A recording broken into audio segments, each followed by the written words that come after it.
Yeah please.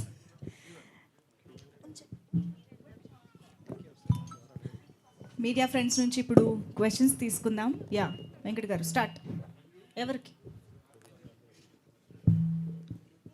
ఒకసారి మీ పేరు, మీరు వర్క్ చేస్తున్న ఆర్గనైజేషన్ పేరుతో స్టార్ట్ చేసి అందరూ బాగుంటుంది కదా ఇంట్రొడక్షన్. యా ఎస్, ఎవరికి? అంజలి గారు. హాయ్ అంజలి గారు, నా పేరు వెంకట్, 10TV. హలో అండి. మేము ఫస్ట్ అంటే గీతాంజలి చూసిన తర్వాత మళ్ళీ గీతాంజలి 2 చూడబోతున్నాం.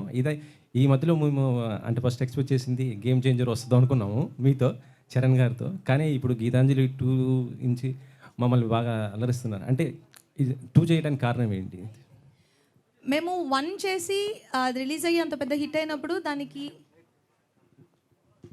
గీతాంజలి తీస్తే ఇది పక్కన పెట్టిన దీనివల్లేనా అది బ్లింక్ సరికొత్త ఎఫెక్ట్లు వస్తున్నాయి ఇవాళ గీతాంజలి వల్ల. గీతాంజలి ఓకే, ఎందుకు చేసామన్నా ఓకేనా? Yeah I think study. పర్లేదులేండి, మంచి హారర్ ఎఫెక్ట్ వస్తుంది. So Geethanjali part 1 first part release అయ్యి అంత పెద్ద హిట్ అయినప్పుడు మేము పార్ట్ 2 తీయాలి అని అనుకున్నది.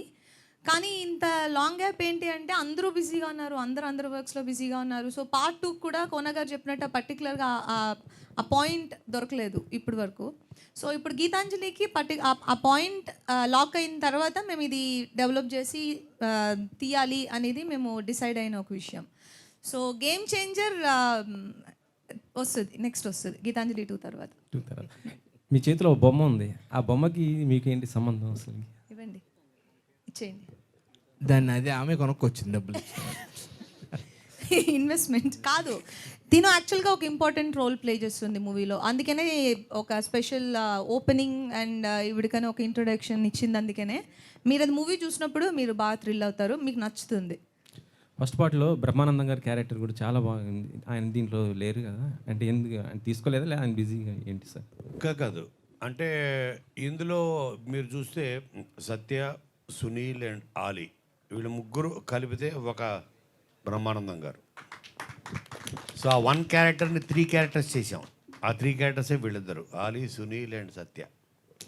సిన్ గారు, సినిమా అంటే గీతాంజలి సినిమా చూసిన తర్వాత మీకు లాస్ట్ క్లైమాక్స్లో దిల్ రాజు గారు ఫోన్ చేశారు కదా, మరి ఆయన ప్రొడ్యూసర్ చేయలేదు, మీరు ఏరే ప్రొడ్యూసర్ దించుతున్నారు? ఓ సినిమా చేసాము దిల్ రాజు గారితో.